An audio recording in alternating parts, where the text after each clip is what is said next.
My name is Brooke Gooding, Vice President of Real Estate here at LandGate. I'm very excited for today's webinar. We have special guest Joette Schalla with Faye Ranches out of Pueblo, Colorado.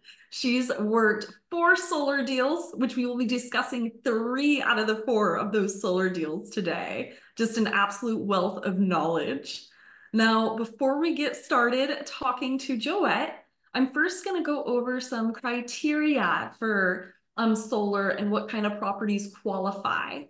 So for instance, for utility or commercial solar, you at least need a minimum of 35 acres. The more acreage you have for a utility scale, the more appealing it's going to be. Now, if you have smaller property, not to worry, you can also do community solar farms, which are going to be anywhere from 2 to 35 acres. Traditionally, you want very flat land for either utility or community, so you don't want a bunch of topography. You also don't want wetlands. It's very difficult to get insurance if there's a flood zone or wetlands for the developer in a solar farm. You also want to be within proximity to electrical infrastructure. So you want to be within about 2 miles of a substation, which are represented by these yellow dots for a utility scale solar farm. Now, some folks will ask, what does a substation look like? It's this beautiful little structure here in the middle, gorgeous to look at, but very valuable if you're looking to lease your land for solar. This here represents a transmission line, and surrounding the substation and transmission line is a solar farm, just to give you all a visual. Now, for transmission line distance, you want to be within about a mile of a transmission line. Let's say this neighbor over here who owned this parcel wanted to lease for solar, they absolutely can. You just have to get an easement from the neighbors to tap into the line. Absolutely doable. Just another hurdle is all. So the closer you are, the better. With proximity to a substation, I have seen out to 4 miles from a substation, but again, the closer, the better. Now, for community solar, you want to be right next to a distribution line. A distribution line are usually the wooden poles in the ground instead of the metal ones, but you need to be right next to one. But what's nice about community solar is you don't have to be within proximity to a substation. So just to give you guys all some background knowledge, these are just some possible prerequisites for community or for utility. Rooftop is a different animal. Obviously, you don't need as much land for rooftop. You can also list on LandGate for solar leasing for utility scale, community scale, or rooftop. So why we are all here today to chat with Joette. Again, she's worked 4 solar deals, wealth of knowledge, great broker in Colorado, works in southern and eastern Colorado, Colorado native, and lives in Pueblo, which coincidentally happens to be a great area for solar. Joette's been using LandGate for about 2-3 years now. And Joette, would you like to introduce yourself? Tell us a little bit about who you are and what you do. Sure. So I'm Joette Schalla. I live in Pueblo, Colorado, as Brooke mentioned. I've been in that area for quite some time. My family moved to that region in 1998. Prior to that, I had lived east of Colorado Springs. So I have a lot of long-term knowledge of eastern Colorado and southeastern Colorado specifically. I am a cattle rancher. I have ranch properties. That's the reason I ended up tying all of this back together, is with the acreages that I've purchased over the years. I've been able to put them under lease options, not all of my parcels, but some of my land, for solar development. And so because of LandGate and the fact I was taking a course in Denver towards my credits for my ALC designation, which is through the Real Estate Land Institute, LandGate offered a course that I chose to partake in and really learned a lot to kind of kick it off. And I think the last time Brooke and I spoke in a webinar, I kind of explained to everyone that at the time I was going through a process, had just kind of began the process on 1,100 acres that I own near Pueblo, Colorado, in the area of Boone. As Brooke's showing on the map here, my property's over on the right-hand side, those 4 parcels that are in red and yellow. And we couldn't quite understand what was going on at the time, but we eventually worked together and figured out that Excel was creating their Power Pathways project, which was 500 miles of transmission lines through the state of Colorado. And that transmission line is actually going to run along my western boundary. So on that, yeah, the parcel that Brooke's pointing to there. So that gave me an immense opportunity.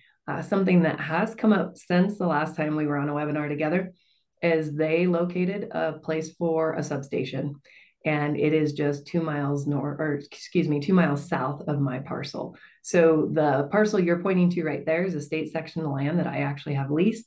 The next parcel below that is Ed Heise's, and just below that is the Perrys, and they are going to build, they just announced that a couple months ago, the substation for that region right there on the neighbor's property. Congratulations. That brings up the likelihood that you're going to get that solar lease on that property. It gets us one Solar step farm. closer. Yeah, so that was very exciting news that has come up since our last webinar. Wow. Congratulations, Joette.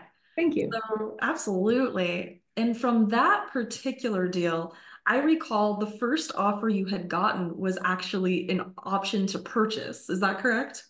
That's correct. And I couldn't quite understand what was going on because I had received this letter offering me a pretty large sum of money, but it was an option to purchase and they wanted like 7 years' time.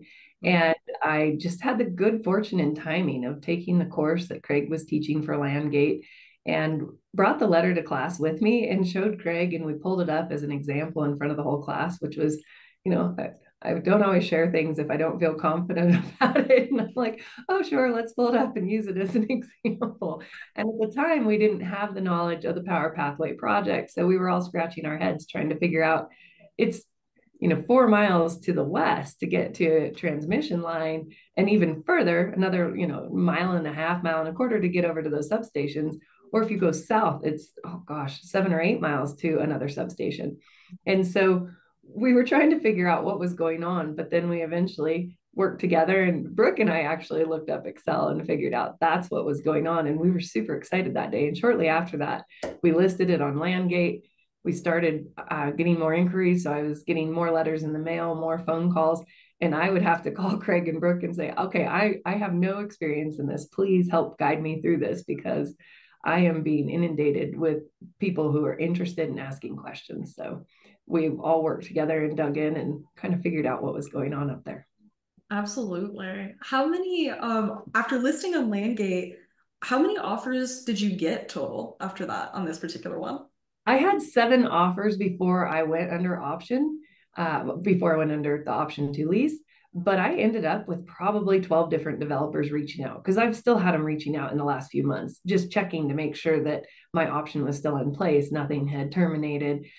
Just people who are kind of late to the game who are just looking for an opportunity, which is interesting. I can't blame them because something could fall apart and they might find their little last minute in, or someone may have been holding out and didn't want to participate. And then finally at the last minute decided if you can't beat them, join them. So it's been fascinating. Here's a little side story. I had 1,000 acres listed for sale. That's about 15 minutes to the southeast of my property, nowhere near transmission lines, but apparently abutting a property that's large enough, it had transmission lines on it, even though those lines were a couple miles away.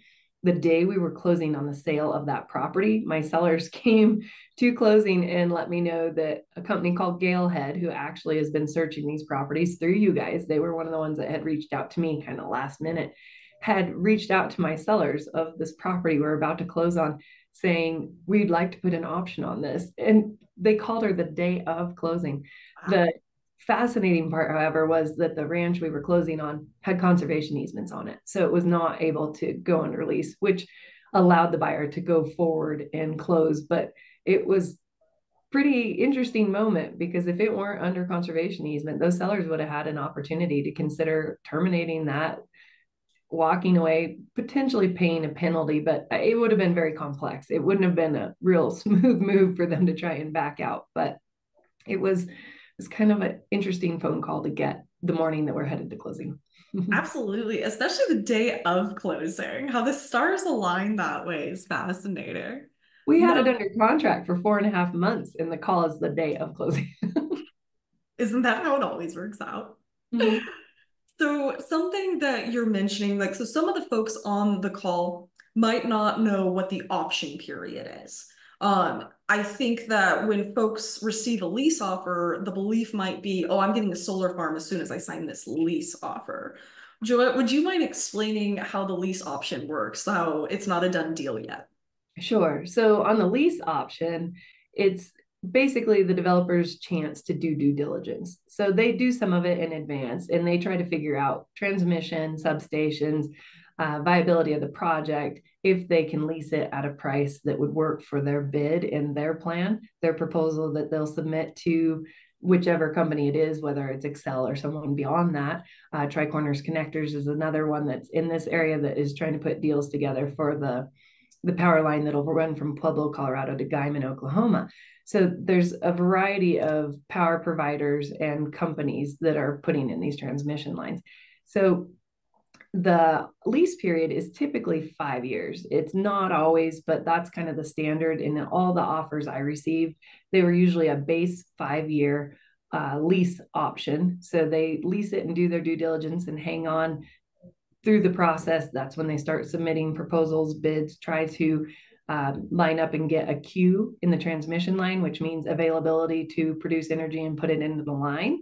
There's not always queue in pre-existing lines. So with Powers Pathway being a new line, there are queues available. So that's what everyone's scrambling to try and get in priority to, claim one of those queues or to be able to speak for it.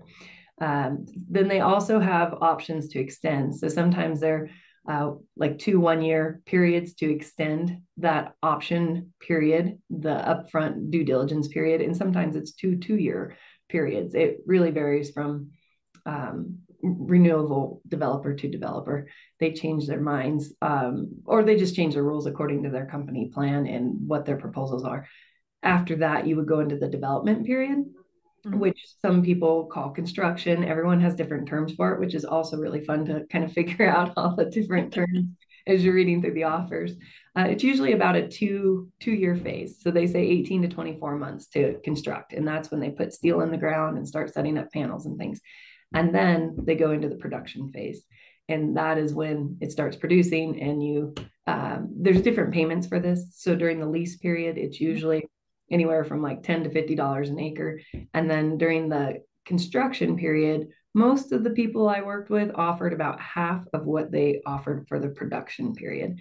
And then the production period is typically 40 years. I had some offer 50, some offer 30 with 2 5-year extensions, but the 40 years is kind of the golden number, 35 years minimum if you want to sell off your payments in one lump sum up front and do a 1031 exchange into another property at a discounted rate. So there's a lot to it, but basically what I had seen was 50% of the production rate is the construction rate, and the production rates were anywhere from like $500 to $1,200 per year.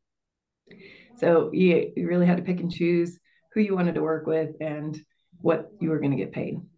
Absolutely. That was a great explanation, very thorough. You learned so much, Joette. Thank you. And one thing you pointed out that the offers you received are between 500 and 1,200. One thing I want to mention is this is the region that Joette was working in. Depending on what region you are in, like in Maryland, for instance, I've heard of 2,500 per acre because there's less land, there's more incentive. So depending on where you are in the nation, those numbers will scale differently. Just wanted to give that caveat. Now, Joette, you received 7 offers on this deal, 12 inquiries. When you were filtering through these, what did you consider? How did you narrow it down to one buyer? Why did you choose the buyer that you did? First, I was very excited about the purchase offer. And then after talking with you guys and some other folks who have just had experience about what are the good and bad about each of those opportunities, I was able to make an educated decision and know that the purchase wasn't the realistic one, because that's someone just gambling on, oh, we'll pay you X amount of dollars and then we're going to turn around and sell it to Excel or whoever, another larger developer, for way more money. And they're being entrepreneurs, which you can't blame. them for doing that. But what I figured out is the people who kind of want to partner with you rather than just buy you out and make the money beyond you was a little bit friendlier opportunity. I also started researching each of them and figuring out for each of the developers who had contacted me what type of history they have, if they've been doing this long, if they're brand new. There's like 3 different size companies I had worked with. So there's very small startup companies, there's kind of medium who already had some projects in the works but maybe haven't had a long track record of being in the business, and then there's the large companies who maybe are international, like Light Source BP is actually an international company. Anel, who is doing a project across the road from me, it's the same scenario. There's a few of those. So in the end, I chose to go with a lesser payment with a bigger developer who knows what they're doing and already had the rapport with Excel. And I thought that was the safest option because in the end, they all have to bid against each other. And if you pick the person who pays the most, they may not have a chance in competing with those big developers who do things on different scale.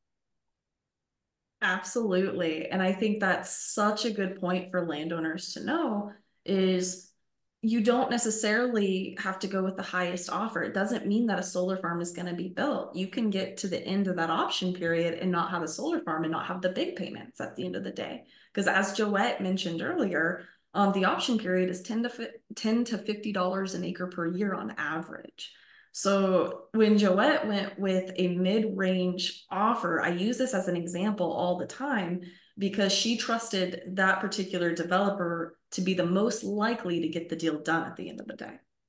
So I always love when you bring up that point. And with that, another thing that I found very interesting about the Boone project is you continue to receive offers. This listing is closed on LandGate, but folks still find it even though it's closed because it's like receiving a backup offer, if you will. Mm-hmm. Like Yeah. you've been able to truly network on LandGate, and if it falls through, have backups to call and say, "Hey, are you guys still interested?" At the end of the day. Mm-hmm. So with that importance, just letting everyone know it is important to get it listed and to keep it listed, close it because you never know. Well, and Solarstone is a great example. Dan found me through you guys' website, reached out to me. He's the one that actually came out in person and saw the land in person, which was impressive because of his Yeah. commitment to travel from the Midwest out here. But he told me, stay in touch. If anything falls apart, we're there. So I basically have backup offers in place, not in writing, but very strong verbal offers saying if something changes, please reach out because we'd love the opportunity. That is awesome. Mm-hmm. So the second deal that you did was Hasty Ranch. Will you tell us, this was, you worked with a landowner on this one. Mm-hmm. How did you meet the landowner? What was different about this particular deal? What were things that were important to them versus your property? Please go ahead. So these folks and I were connected through LandGate. They were trying to figure out a way to cash flow their ranch and just make it more sustainable. Ranching is not something that makes people wealthy. Usually you're asset wealthy, cash poor. And so Mhm. anytime you can do something to produce extra income is a huge benefit as a rancher, especially if you have debt against the ranch and you didn't inherit it. So that's what these folks were looking for, was an opportunity to retain the ranch and still be able to improve cash flow.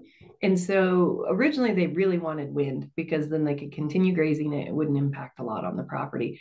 Unfortunately, wind just didn't work out there. We did a lot of research. There's a couple different developers who looked into it. There's some issues with some aerospace paths, airline or airplanes that were like military planes, things like that, that they were concerned about for being able to put in wind towers in that area. It took several months to get these details figured out because there's people researching and making phone calls, and we're Right. we're not the best about returning calls in this nation anymore. Everything digital or computerized. And so it took a little time. What we did end up doing is we went with the developer who originally started out offering wind.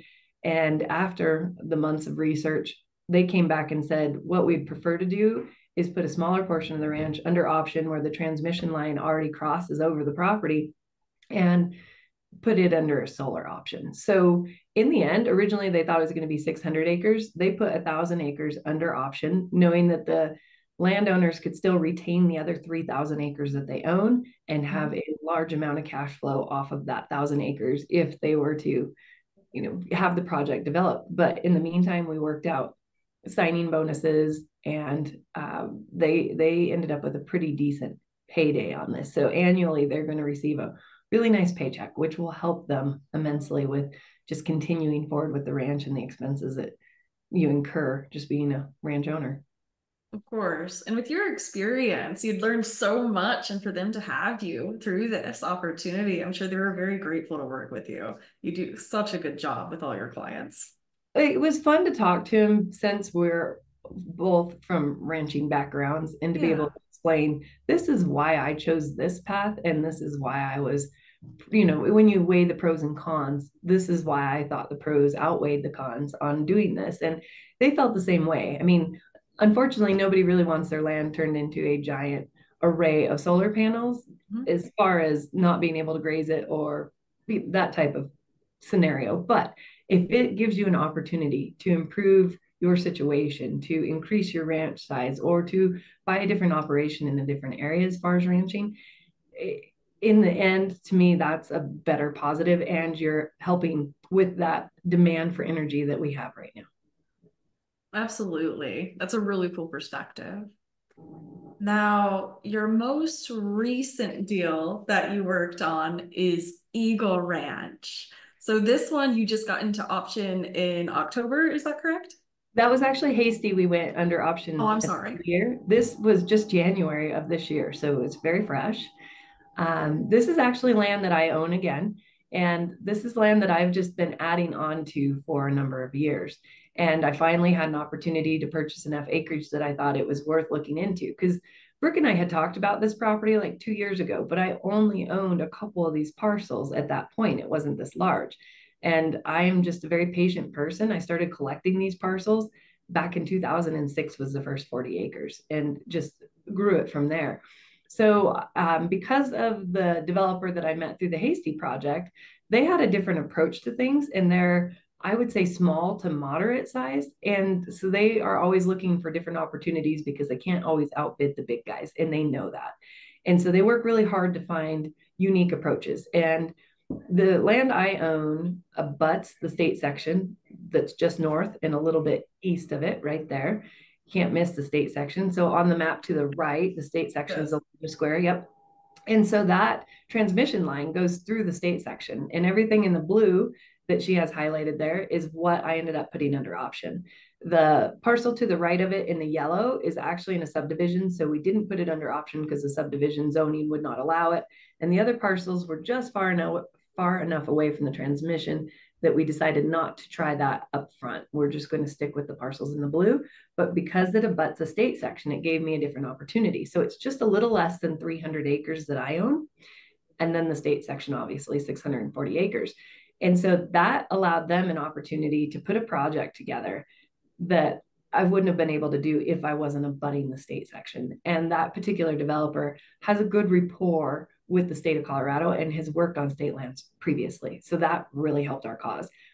There is a queue available. There's space in that line that they can gain a queue for. And that's what she was most concerned about, was being able to get that queue. And they're working on getting that put together. And so that's why we put the option on this property. And I chose to go with a different developer because to Light Source BP, this isn't a big project that they're focused on. They like much larger scale projects. But for a moderate sized company or a smaller sized company, this is something they can dig into that other companies are kind of overlooking because it might be a touch more challenging. And the other reason I diversified and went with a different company, this one pays more than the one I originally went with. So for me, this is a little bit of a gamble and what I would call diversifying my portfolio. So instead of putting all my eggs in one basket with one developer, I decided to kind of step out and do something unusual with a developer who paid a little bit more. So what I'm earning here would be more money, but the likelihood of it going through probably less than my other property. But I'm perfectly okay with taking that gamble and trying to do it because I'm not intending to sell this anytime soon. And I'll gladly take those annual option payments while they're figuring out if they can put this together. Absolutely. And one thing when we were discussing this property that I found fascinating is, so normally when solar developers put out inquiries, they don't necessarily do as much diligence as what you were saying as this most recent company did about how much space is left in the transmission line or the interconnection queue before getting your property leased. I was really impressed to hear that because normally how it works is they'll put out offers in an area, like they'll put offers to everybody in this area, for instance, and they'll just see what they can get leased into option. And then they decide where things might go and how much capacity is left. So I thought that was really cool too, that they were willing to do that. Like I really thought you would go with the first company. I was very surprised when you told me you went with a new company, which is also another reason it's always important to get in front of as many buyers as you can, because you never know what particular offer is going to be best. Just Mhm. because you've worked with the same buyer before, you still might want to put it out there and see who else will put an offer on it. And if their goals align yours with that particular property at the end of the day. Mm-hmm. So the other thing I'm finding is that the larger scale developers seem to really be focused on that availability of the power pathways or the tri-corner connectors, the really big projects. And so I think this is the opportunity for those smaller companies to step in and kind of make their little niche. And it was interesting on the Hasty property because it's not on any of the new lines, it's on an existing line. Mhm. And all the big companies that I had gained relationships with through the Boone project, through you guys, most of them shook it off. They said, nope, not interested. No, thanks. Don't want to work on that. And so I really enjoy the enthusiasm of the smaller companies that aren't afraid to jump out there and do that due diligence in advance to see if they can make it work. So you just really, like you said, put it in front of as many developers as you can. Absolutely. And also, at the end of the day, it doesn't necessarily matter the size of the property. You never know which buyer has different goals. They all have various goals and are looking for different sizes. Like Mhm. some developers focus on community solar, some 1,000 acres plus, some look mid-range, like you were saying. And earlier, you had also mentioned that this kite looking parcel might be an interesting option for community at some point too, for community solar.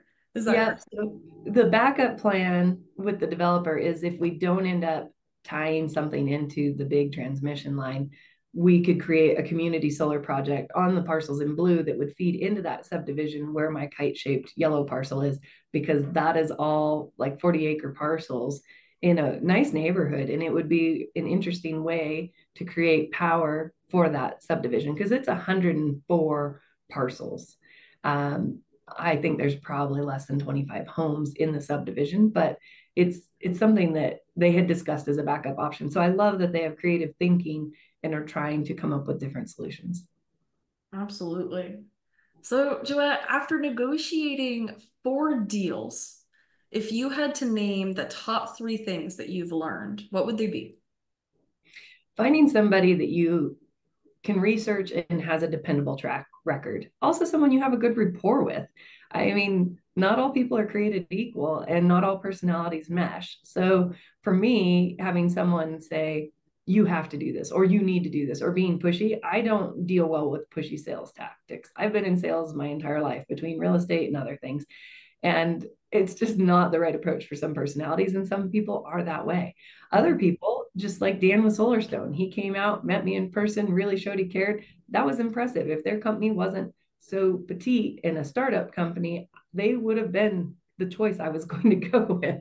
Yeah. Uh, so they're kind of a backup plan. I think those are key components because everyone's different, everyone has a different relationship, and as I said last time, not all developers are created equal. It's also good to find somebody who can help guide you through the process, who's been through this. So that's why I've had good fortune in meeting people and helping them. I've talked to way more than just 4 different projects. It's just those are the 4 that we've actually successfully put under option. And so I help people regularly with, well, will your project work? If it's in Colorado, I can usually give you a pretty good insight. If it's not in Colorado, I am as lost as last year's Easter egg because there's so many little rules and laws that each state offers that I just don't understand, or the incentives that the government's offering. I mean, back east, they're giving huge credits Right. for, everything that you can produce. And out here, it's less. But the cost of doing business and finding large tracts of land is less than those areas, as you mentioned before, like in Maryland, where it's hard to find big tracts of land or places that aren't covered in trees. Yes, We have a lot of that absolutely. here that is wide open grasslands. Absolutely. So, Joette, if I were another agent on the call or a landowner on the call, and I was wondering, so if I were to work with you, how would you assist me with investing in land? How have you utilized LandGate to help yourself do that or your clients?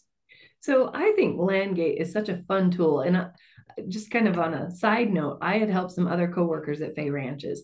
They're Wyoming agents who one is licensed in Nebraska, was working on listing a ranch, rather large cattle ranch in Nebraska. They were trying to figure out opportunities that they could put in front of their seller saying, look, if you don't want to sell it, here's what you could do. Or to help you evaluate what that ranch is truly worth, this is what you could do with solar, wind, all these different options. It's like a 10,000 acre ranch. So they have lots of opportunity and they have transmission lines passing through it. So I ran the LandGate report, was able to provide them with a lot of details. And that was very helpful for those agents. And after that, they actually listed that ranch on LandGate because they were so excited about the resources that they could get through LandGate. I find those reports very beneficial as she's flipping through and showing you what you can get out of the reports. There's soils, there's wetlands, there's minerals, there's carbon, there's all kinds of great things that they can show you. And some of the numbers are just averages. So, you know, if you know your local market, you can go in and tweak it. Also, if you know, oh, some land just sold that they probably don't have record of because your algorithm probably hasn't picked up the recent sales from the county, you can go in and edit those as an agent and make sure everything is as up to date as possible. And so they give you a really good platform to work off of, and then you can make it really fit your client's property. So I love that type of information out of LandGate. The fact you can list your property on LandGate for free and not even have to be a paid subscriber. That's what Neil did, the gentleman in Wyoming who I was helping with the Nebraska property. There's just so many different opportunities. And so when I'm looking at properties for myself, I know some properties in Southern Colorado that I wish I had the budget to afford because I see so much opportunity there. And when I go look at the transmission lines, I see there's room in the queue. I see this is an ideal spot, but those agents aren't marketing it. And I'm kind of keeping that one close to the vest because I'm going to find a buyer who's looking for grazing land that they could do that with and put options on. And I'm going to sell it just because other people aren't aware. Absolutely. And having access to the data gives you that edge up. If Absolutely. I mean, that's how I researched each of these and knew which company had each transmission line on the one ranch, the substations that are nearby, the availability that you could see in the lines. Obviously, there's more in-depth stuff to it that I would really like to dig into, but if I manage to find a buyer for it, I will help them. Otherwise, I'm working really hard to try and put the funds together to buy it myself. Absolutely. And for anyone on the call who wants to reach out to Joette, pick her brain, maybe you're in Colorado and looking for somebody to represent you, here is Joette's contact information. Jordan or Michaela, would one of you mind possibly putting this in the chat for folks as well so they can copy and paste it? Joette obviously has worked a ton of deals and is a wealth of knowledge. She's been amazing throughout this whole process, one of our earlier adapters. And I'm always so impressed with the agents who did adapt this early because this was brand new. And typically, you know, human condition, we go back to what we know. Stepping into something new is scary. And someone like Joette, she really got her hands dirty and dug into this, as she does for every client. I mean, this morning when I called Joette, she was like, sorry, I have a last minute showing. I will be there. She is not at her home. She's in Walsenburg right now. She's making it work at an accountant's office because her clients come first at the end of the day. So please reach out to Joette if you have questions or in Colorado and would like to work with an agent. Joette is your gal. Now, I also wanted to show you, for those of you who are interested in utilizing LandGate, we do have a application called Land App. It is only $10 a month and you get full access to the lower 48 states. All the data that I was showing, you get access to. If you are interested in that, you hit business solutions, you go to real estate and hit subscribe for $10. $10 a month, super affordable. And just to show you some things that you could do. So as Joette said, you can list. Listing is free. You don't need a subscription to list. You can do that at any time. Why you would want to list on LandGate is so my team, our subscribers are going to be land app users, agents like Joette, who come to LandGate to assist their clients to invest in land. There's another team, our energy team, their subscribers, they don't pay $10 a month for their subscription. It's a bit different on their side. They come for the data analytics. They run reports on where they're going to build their next solar farm. They do a feasibility study, if you will. But most importantly, they come for leads.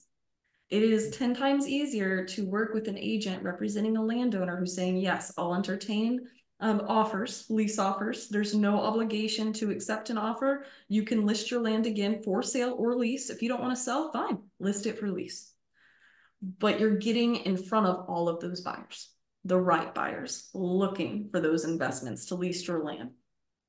Now, another thing you can do on LandGate is you actually can look up land and get the data that Joette and I were referencing earlier. You can look up land by address, lat and longitude, parcel number, or ownership name, or you can just zoom into an area and you can go ahead and just click on any parcel.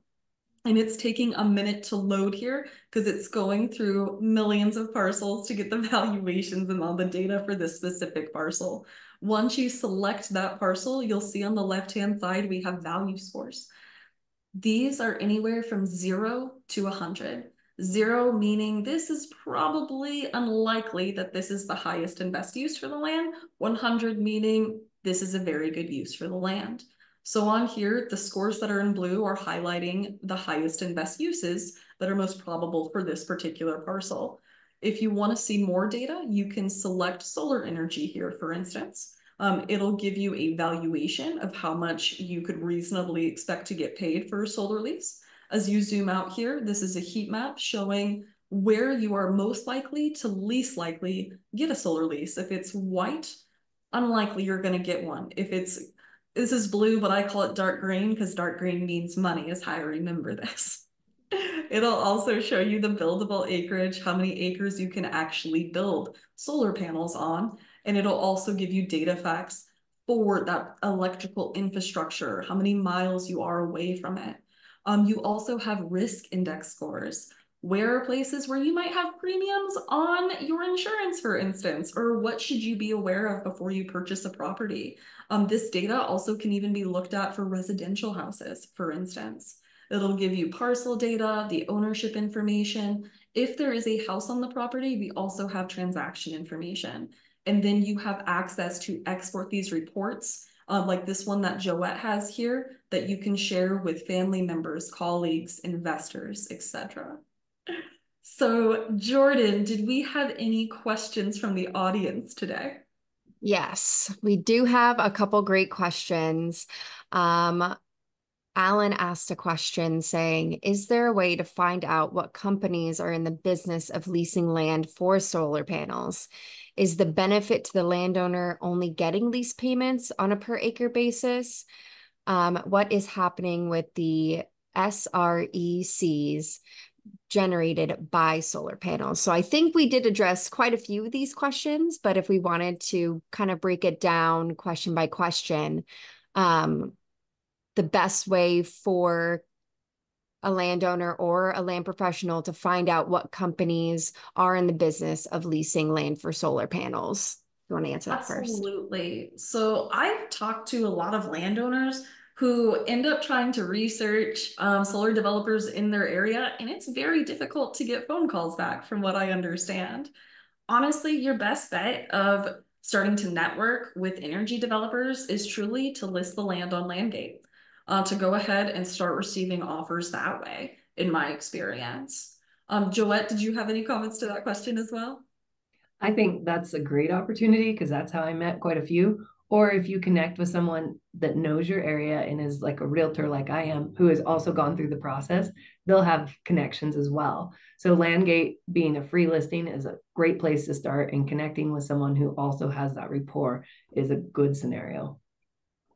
Awesome. Beautiful. So the second part of Alan's question is the benefit to the landowner only getting lease payments on a per acre basis? And I think here would be a great, there was another question I saw previously talking about selling solar lease payments. So if you guys wanted to talk about the lease payments, the annual payments that they can typically see, or the option to sell those lease payments up front if you wanted to go into more detail about that.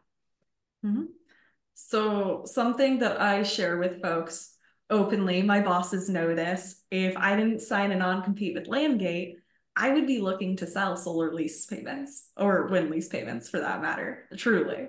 It's a great deal. So essentially, if I were to get my land into a solar lease, I probably wouldn't sell my solar lease during an option period because it's not a guarantee that the solar farm is going to be built. So I would hold on to it. I would be very easy for that developer to work with because my goal would be to get those solar panels on my land. And day one that solar farm is operating, I would be listing those on LandGate and marketing that solar lease for sale for a few reasons. One, it's actually a depreciating asset because it doesn't keep up with the dollar and inflation. But also it's considered regular income, so you're taxed on it. With that being said, you can also 1031 exchange it. I'm not a 1031 expert, but you essentially can sell your lease payments and purchase more land or put it in a DST. And Joette, would you like to speak more on that 1031? Sure. So that was one of the best things I learned from the course that I took that Craig put on during or in Denver a few years ago, was the fact that you could sell that cash flow. So if you have a minimum of 35 years roughly of cash flow that you can combine in one lump sum, and the earlier you sell it after construction, like Brooke said, hang on to it. Don't do it during the lease option, but right at the beginning of construction, when they start building, you can put that up for sale and sell it at a reduced rate. So probably 45 to 50% of what that total payment would be for that 35 years. And then do a 1031 exchange into a like property. So an investment property, or as Brooke mentioned, a DST, the Delaware Statutory Trust.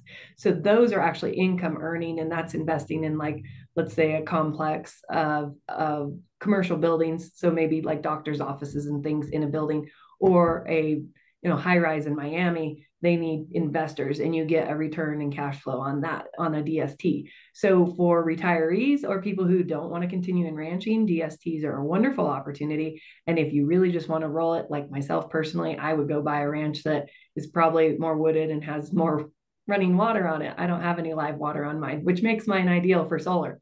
But that would be what I would roll my money into, would be another income producing ranch that's maybe a little more scenic. So if you're on the call and have a solar farm, who have friends or colleagues who have solar farms, have them get in touch with Joette to sell those lease payments because it can be quite a lucrative deal. It's something that I personally would most likely do. And there's no guarantee that you will earn all 40 years if you choose to take a payment annually. Those projects aren't built to last that long. So you may only get 7, 10, 15 years out of it. So selling that up front, that's the thing that I learned at the class that I thought was really good information, is you don't want to miss out and only get 7 years worth of payments when you could have sold it and started earning money on another property right up front. It's a safer investment at the end of the day. Absolutely, Joette. Jordan, was there any other questions? Yeah, so that actually rolls right into a question that Hanny had asked. They asked, if I want to have a leasing income of 10K per month, how much should I invest to buy a land to generate that income, and how should I start? You kind of already touched on that with, being able to take those lease payments, sell them in order to invest in other properties. So if you just wanted to go ahead and expand on that, that'd be great. So when finding land, if I were looking to find land for solar specifically to get $10,000 a month, I would say you're definitely going to want more of a utility scale, is what I would be looking for with that. So one of the first things I would do is on LandGate, I would just turn on the electrical infrastructure and see, all right, what land is going to be near transmission lines and substations? Next, I would turn on buildable acreage. Okay, so right here, this is showing an exclusion zone. It looks like there might be some 100-year flood zone. Now, 100-year flood zone, for instance, if your land hasn't flooded in the last 30 years, a lot of times they'll go ahead and bypass that. But if there was a flood 5 years ago, they're going to consider that 100-year flood zone. So that can be hit or miss, but you're aware of it. I'd probably buy over here because it looks to be flat land and it's still close to that electrical infrastructure. Now you can turn on listings on LandGate. So I would make sure that listings for sale are on, and in the filters, I might go down here and say, I'm looking for a minimum of 1,000 acres and hit apply and start looking for land across the nation that fits my criteria. How close is it to that electrical infrastructure? So with that, I might go ahead and turn on data layers here, see what's the buildable acreage looks like. All right, this could be a property that might be feasible. And with that, the more acreage you have, the more negotiating power you have. So if you have 1,000 acres plus, 5,000 acres plus, a lot of times developers are actually willing to build infrastructure on your land. They're more likely to build a substation near you because the cost of a substation is actually far less than the solar panels themselves. It's very appealing to work with one landowner with thousands of acres as opposed to leasing up all the smaller parcels for larger utility kind of solar developers. And Joette, please go ahead. It's something I learned through the attorney as I was going through this process with my Boone Ranch. He was working with some folks in Wyoming who had like 17,000 acres, a rather large ranch. And they actually ended up doing options with 3 different developers so that they really were diversified. And the attorney had shared with me that the medium-sized developer was actually the one getting it done the best. So if you have that large acreage, it's something to consider. It's again why I diversified and went with another developer on the other parcel. Plus, that developer was interested in looking at the small parcel, but it is something to take into consideration. Really not putting all your eggs in one basket there. That's a good point, Joette. Thank you. We did get this question a lot too. For landowners, when they're thinking about going into a potential solar lease, I think it's important to kind of explain the usage of their land. We've gotten the question of when a landowner leases the land, don't they lose the ability to use that land for the lease period? So if you wanted to explain kind of the stages that a landowner's property goes through as they are going through that solar leasing process. Joette, please go ahead. Yes, I'll be happy to address that. Like on ranch property, you're still able to graze it. The thing to consider is if you put in a bunch of infrastructure that's going to cause headaches for the developer if they do choose to develop it, that's just bad business move. So for example, on my ranch, I needed to build new corrals. I usually would do pipe set in concrete. I didn't do that in this scenario because I didn't want corrals that were permanent that would become a headache and a drawback to the developer if we do develop this property. So I actually bought the big heavy duty portable panels that weigh like 1,000 pounds a piece and set them up. And so I have a really nice set of corrals that if I were to have the opportunity that they went ahead and started constructing panels on my property, I can just take a skid steer and load them on a semi and move the corrals out. I haven't added any other cross fences or anything, but I can still graze it and I can still continue to receive CRP payments, grassland CRP, all these different things that we do on ranches through the NRCS and USDA. And then if they decide to develop my property and move forward with construction and production, then I'll have to pay those payments back on grassland CRP and CRP. And as we talked about in our last webinar, you can negotiate your contracts to have the developer pay back those lease payments that you had received over time. Now, if you get lucky and you have good timing, and let's say I'm in year 5 of my CRP lease when I go under option and then it takes us 5 years and my lease is 10 years on the CRP, it may be complete and I just don't re-enroll in CRP. I get to keep all that money and move forward with the solar project. But there are additional things you can negotiate in that, but you can still graze it. Just don't build houses on it, subdivide it. If you do try to sell it, it's going to have that deed restriction that they have the lease option on it. Your developer does. So those are things to consider. If you're wanting to do something completely different with it, maybe don't put it under option. But if you're just planning on grazing it or even farming it, you can continue to farm it. Just know that that'll all have to stop if they do start construction. Awesome. Thank you so much for that, Joette. We've also got this question quite a few times as well. When you're going about creating a listing to attract potential solar developers, what type of information do you recommend to include when you are listing on LandGate? Is there anything specific that will attract more or less solar developers? Is there a way to include more information that's better, or is more of a bare minimum, straight to the point type of listing better? So if you wanted to provide your insights on that. Absolutely. So when it comes to listing, typically what I tell folks is keep to the KISS philosophy. Keep it simple. If you can list it and put up there, hey, I have 300 acres located in Logan, Colorado, and I'm interested in receiving lease offers for solar, wind, carbon, whatever it is. You can put it on there with just that information, because what's very nice is that the buyers have access to the data and more data than what you can see on Land app. So what's interesting about leasing is it's typically not emotional. It's very much so making decisions with the data itself. Now, there's things to consider, like if there's certain zoning on particular sections, you might put that in there. Or if there's a certain section that has endangered species that, hey, you can't build on here because there's endangered species, things like that. You can add those things, absolutely, but you don't have to. You don't have to complicate it whatsoever. Now, if you do want to add some information, you can put in there that, hey, this is our goal. We'd like to get a 30-year lease with payments of a certain range if you would like. I typically, if I owned land and I listed it for lease in particular, I list it as make an offer. Bring me your highest and best offer. What do you have to offer me? With that in the description, you can write that, hey, there is a transmission line to the north. You can hover over a transmission line and say, all right, it's 115 kilovolts. You can add that there's 4 substations that you can also hover over to get a little bit more information as well, that its max capacity is 250 megawatts. You can absolutely add this information in the description, but at the end of the day, if you just keep it simple, get it listed. They have access to the data and they're going to start calling you or emailing you if they need more information.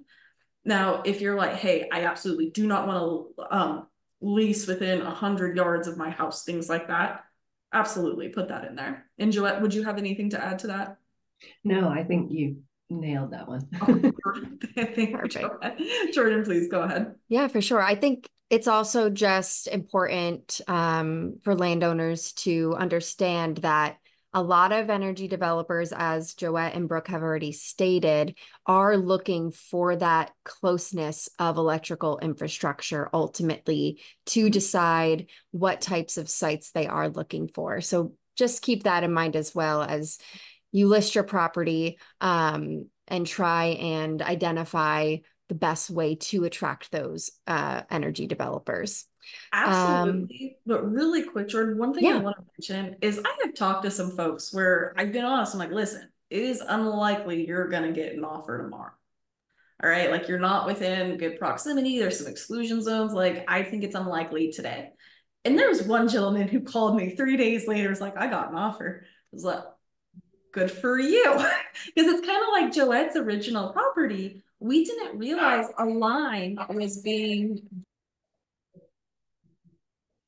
So sorry about that.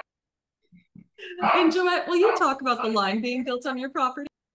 Sure. So yeah, we really didn't have a clue. And that was one thing I could add to what Brooke had just spoken about is a lot of times these developers will see things that are hot buttons for them, and they're going to reach out to you if they just know that you're interested in leasing your property. They'll find something without you having to feel like you need to dig in and explain everything to them, because that's how it started for me. I was lost and just trying to figure out why people were reaching out to me on this, and then we put it all together. So sometimes if the line isn't pre-existing, you don't know why they're reaching out, and they're a step ahead of us because they're researching it, following where these projects are going, and have some pretty good insight. So don't be afraid to just put it out there in the universe, because they'll come find you. Well said. Thank you, Joette. Yeah, thank you so much for that, Joette. Let's see. I think we have time for one more question. Let me check. Okay. So Stephanie asked, is there a way to target big projects in development? For instance, the Bighorn solar-powered steel mill near Pueblo. How might one figure out how to get in on a project like that? Like if you're within proximity of it? Correct. Oh, okay, yeah. So I know that I recall with Joette's first offer, they did community meetings as well in the area to talk to folks. And I remember, Joette, you mentioning that you went just to ask questions and to start asking, like, hey, would you be interested in my properties? And of course, the first thing I always recommend is listing on LandGate, because you never know when another solar developer might want a piece of the pie, if you will, or want to put a project nearby, things like that. But with that, one thing, Joette, you've said in the past was honestly just talking to neighbors too, being transparent. Would you like to talk to that? So it's a tough conversation because some people, especially in rural areas, are opposed to the development, which I understand. They don't want solar panels next to them when they had pretty grass rolling views. Some people just don't believe in the renewable energy resources. My opinion is neutral. I just know that if I'm not going to be able to beat them, I'm going to join them. And I want that opportunity for the potential for being able to buy a ranch in a different area with the 1031 exchange. So talking to the neighbors, learning that some of the neighbors were interested in it, but didn't want to tell the other neighbors, but didn't have any insight. I was able to help some of my neighbors through this process. And that was pretty rewarding. I was able to put them in touch with the right point of contact. And going to those neighborhood meetings was always interesting because you saw everyone's opinion and where they stood on whether or not they were for the projects or the area being developed. And people who have conservation easements obviously are opposed to it because they can't put it on their land, and maybe that's why they're preserving their land. That's their goal and focus, which I totally appreciate. I mean, I sell general real estate. I see everybody's viewpoint on this. But when you can connect with your neighbors, you can all work together. And if your land's not that large, that first purchase agreement I had received, they wanted 1,500 acres, and I was just a little shy of that at 1,100. So I helped them reach out to some of my neighbors and put them in touch with some of my neighbors to see if we could put a project together. And in the end, I did end up totally different with Light Source BP, but ended up working with some neighbors on a project. And then some of the neighbors to the north of me all got together because they had smaller holdings and put together like a $1,500 acre project with a different developer. So it's always good to network, and everybody knows the local gossip in a small town area. And so if they can at least give you the insight into which developers are there or what's going on, then you can always figure out how to reach out to them. Absolutely. Awesome. Thank you so much, Joette. I think, Brooke, we can wrap it up. We are hitting the top of the hour now. So if there's any like final thoughts or anything you'd like to share, please feel free. Thank you so much, Jordan. And Joette, thank you so much for joining us today. You truly, I know I've said it a couple times, but truly a wealth of knowledge in solar. There's a lot of times where I'll be listening to you and learning from you, where I'm like, oh wow, that's an interesting point there, because you're actually in working the deals. You now have that experience. Like you said earlier, with the other agents that you were helping, you were a resource for other folks as agents and for landowners. So again, if you're in Colorado and you're interested in this, talk to Joette. Here's her contact information. Get in touch. Yeah, I'm happy to help. And if it's an area I'm not familiar with, I can try and guide you to other people. But unfortunately, I'm pretty limited to Colorado, but I'll try. Thank you so much. All right. Well, we will see everyone in the next webinar. Feel free to email info@landgate.com if you do have any questions. Somebody from our team will get back to you. Thank you Thank so you much. so much.